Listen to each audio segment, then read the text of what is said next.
Live from Cardines Field in beautiful Newport, Rhode Island, it is the Newport Gulls pregame show on the NECBL Broadcast Network. Tonight, it's the first game of the NECBL playoffs as the #1 seeded Newport Gulls will be taking on the 8th seed Ocean State Waves. I'm Quintin Pelzel, and simply put, the Ocean State Waves, it's a miracle that they're even here right now. A couple days ago, they needed 2 wins against the Martha's Vineyard Sharks in a doubleheader, and they were down to their final strike in the last inning with nobody on base, down by a run, and they somehow won that game. They came back and they won game 2 as well to clinch that 8th seed, and now they'll be looking to continue their hot streak tonight against the Newport Gulls, who have been the best team in the NECBL all season long.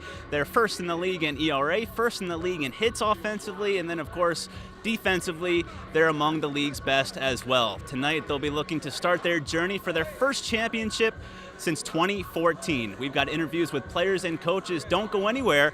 You're watching the Newport Gulls pregame show and the NECBL Broadcast Network.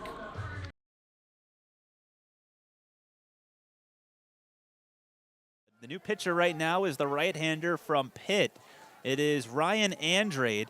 He is making his 10th appearance of the season. He's got a 2.88 earned run average, 32 strikeouts in 25 innings. His first batter faced will be David Mershon with runners at the corners. TJ McKenzie at third. He represents the tying run. Jack Brooks at first. He's the go-ahead run.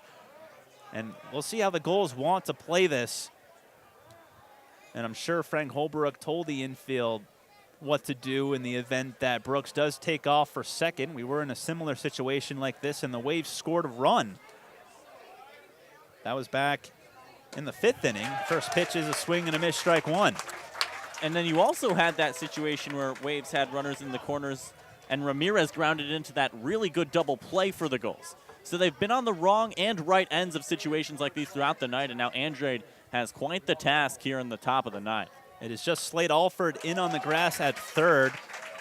Mike Anderson is holding on Brooks at first. So anything hit up the middle on the ground will score McKenzie, and that will mean a tie game. The Gulls playing for 2 outs.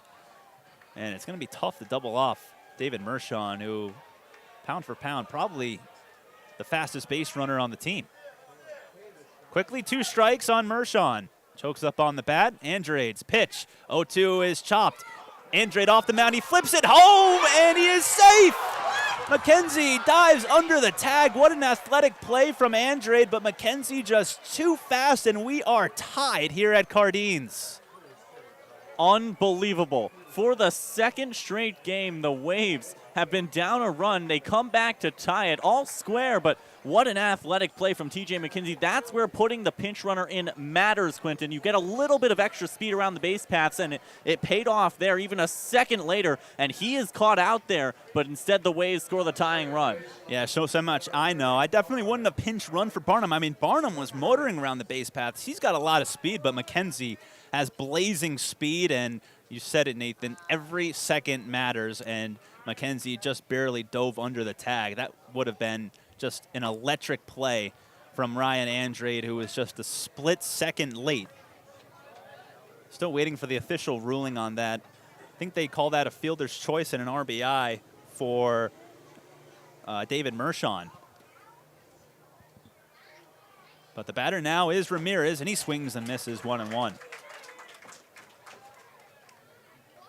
So now the situation becomes even more interesting for the Waves because you still have a runner in scoring position, first and second, and still no one out. They actually gave Mershon an RBI single on that. So runners at second and first, nobody out. Andrade continues to pound the strike zone. 93 on that fastball, 1-2 to Ramirez. So the Waves not only scored the tying run here in the 9th inning, but there's still nobody out. And they've got runners at second and first with the heart of their order coming up. It's the most run they've scored in a game here at Cardines all season as well.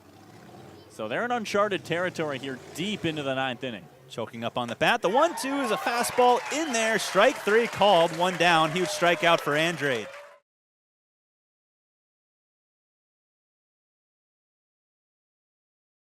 Out of 3-1-1.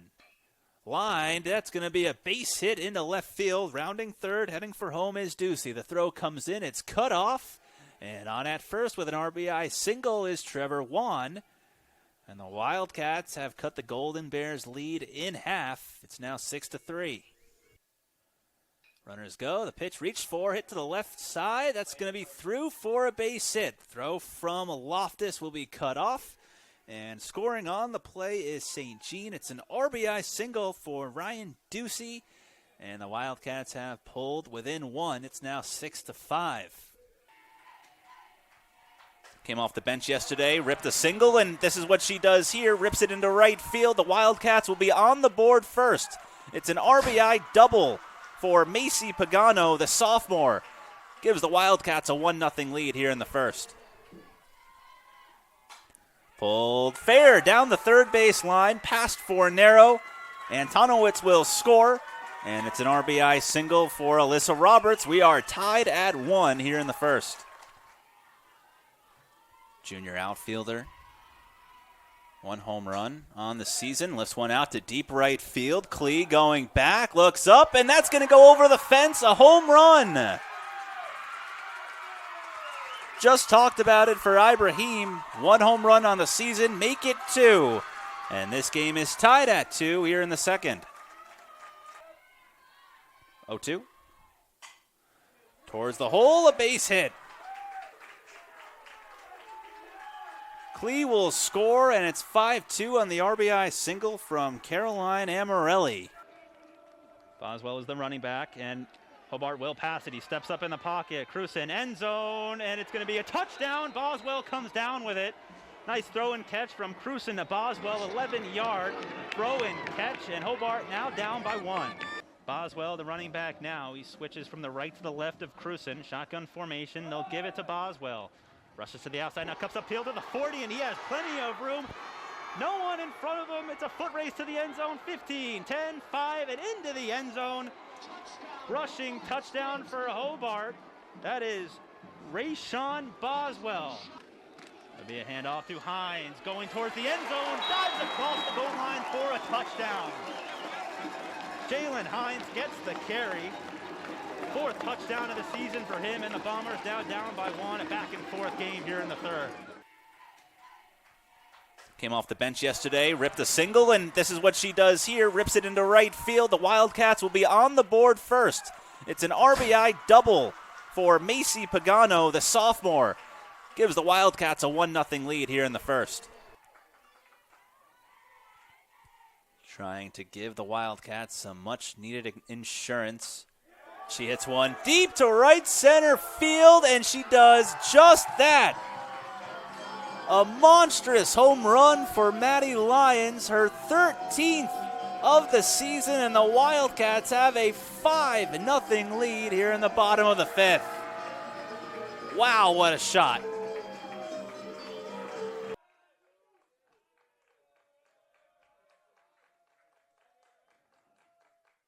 Two. Swung on, hit high in the air to deep right field. Back goes McCleary, still going back, looking up, and that ball is out of here. A home run for Ryan Ducey. Hadn't hit one all season, but hits one here in the first game of the playoffs. The Wildcats on the board. It's 2-0. Score on the home run from Ryan Ducey. And that one hit up the middle into center field for a base hit. Valdez will score. Rounding third and heading for home is Amaro. He will score as the throw is cut off, and it's a 5-run lead for the Wildcats here in the first. A 2-run single for Yadon Diaz.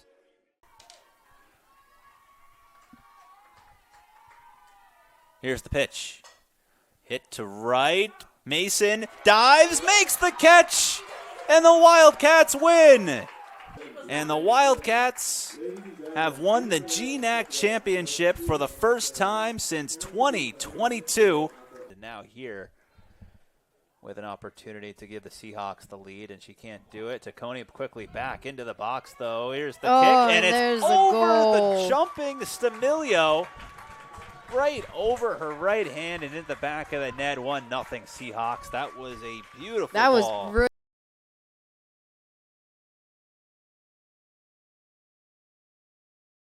Welcome back to the Newport Goals post-game show. I'm here with player of the game, Sam Coolsagum. Grand slam in the 6th inning, propels the Gulls to their 11th win of the season. And Sam, take me through that at-bat.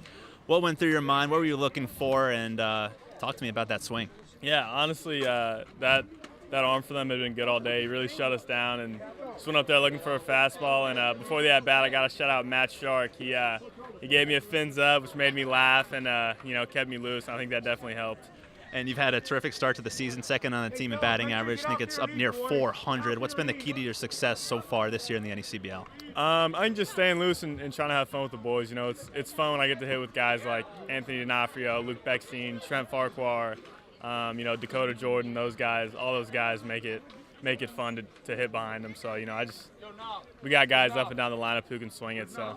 And after the game, I saw you signing some autographs for some kids and for the community here. What do the fans mean to you here, playing in front of a packed house pretty much every home game? I think that's the best part, honestly. I try to stay, pretty mellow throughout the game, but after that hit, I smiled a little bit coming around. It was a good atmosphere. That's why I love being in Newport, man. You can't really beat the fans and all the kids. It's awesome. Sam, thank you so much. Enjoy this one. Congratulations. Great job tonight. Thanks, guys. I'm here with Trent Farquhar. Had a big day at the plate today. Had the 3-run homer and the RBI single in Game 2. Take me through those 2 at-bats. You had that 3-run home run. How did that feel? And then this RBI single here. What went through your mind during that at-bat? Yeah, obviously it felt pretty good to catch a couple barrels and help the team win. Luckily, I was able to get on time for a change-up left up, and obviously kind of hit it out of the ballpark. Sometimes it happens accidentally for me, but yeah, it was good. I was just trying to I try to get it something I can hit early and often with guys in scoring position and not waste any time. And luckily, I got a couple pitches to hit, and the barrel worked for me today. So I found a couple holes, and it was good. There was about 2.5 hours in between the end of Game 1 and the start of Game 2. How do you kind of stay in the right mental mindset and stay prepared physically? Yeah, obviously it's a challenge, obviously being here for early work and stuff like that at 11 and playing a long first game, stuff like that. But we were just hanging out in between, playing a little password and stuff like that, and playing some iPhone games, stuff like that, kind of get our mind off of baseball a little bit. And then once Coach said tarp's coming off, then it's like, all right, we can relock it back in. But yeah, just kind of staying loose and get my mind off baseball a little bit, help me stay loose in between games. Team is now 7-1. You guys have the best record in the NECBL by about 3 games. What's clicking for you guys right now, and what's allowed you guys to get off to such a good start? Yeah, all facets of the game are working right now. Obviously, you can see we won today in 2 different ways. First game, 13-1, sticks were hot, kind of came out nice, and then the pitchers kind of saved us there. 3 hits each team, 2-1 ball game, so we can really win in any sort of ball game, close game, slugfest. Either way, we're pretty diverse and dynamic as a team, so that's cool to see. Thank you, Trent. I appreciate that. Congratulations, and go get some rest. Yeah. Hello and welcome to this week's edition of Ringside Report. I'm Quintin Pelzel. The 13th ranked Friars are coming off of a disappointing weekend in which they were outscored 6-1 and came up short in both games against the UVM Catamounts. Here's head coach Matt Kelly and senior forward Isabel Hardy on the team's struggles this weekend. Yeah, I thought we were a little off, I would say. We weren't really clicking on all cylinders, a little disconnected in a lot of the things that we usually are really good at. So a little bit of that, but obviously UVM's a really solid team as well. They're a good team, got a lot of high-end players, a lot of skill there, and they're a talented group.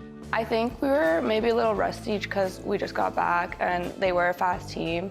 So I think when we play them again, we'll have to keep up with them and just watch that cross-ice pass that they do a lot. The Friars have now lost 2 games in a row for only the 2nd time this season. Coach Kelly knows that all they can do is put their head down and get back to work. I think sometimes when you get shaken a little bit and you lose a couple games in a row, and our locker room, those kids are super resilient, and you could tell, after Saturday's loss up at UVM, they weren't happy, and they showed up this weekend. They got back to work, and we really dialed in on some of the details that we always talk about in all facets of our game. And I really like how we practiced this week, so I'm looking forward to a good, solid weekend. Now the Friars will gear up for the last of a 3-game series with the UVM Catamounts. Yeah, I think obviously, we just got to generate more offense. We didn't generate enough offense. They did a great job defending, so we got to make sure that we're not spectators and we're being proactive in our offensive game and supporting the puck and moving our feet. I think that's one area we took away from last weekend that we didn't do good enough in. We've been working on our D zone a lot and pinning, so winning those one-on-one battles in the corners I think will help us win, which we've been working on a lot. And I think having home ice will have that home ice advantage will help us get that win. Vermont will enter play with a record of 15-7-1 on the season and currently sits in second place in the Hockey East standings, only 1 point ahead of Providence. The Catamounts player to watch is Lara Beecher, who has scored 7 goals this year, and 3 of them have come against Providence in the last 2 games. PC will look to get back in the win column on Friday as puck drop is scheduled for 7 o'clock, but if you can't make it out to Schneider Arena, be sure to watch this ranked matchup on NESN. I'm Quintin Pelzel, and thank you for watching this week's edition of Rinkside Report.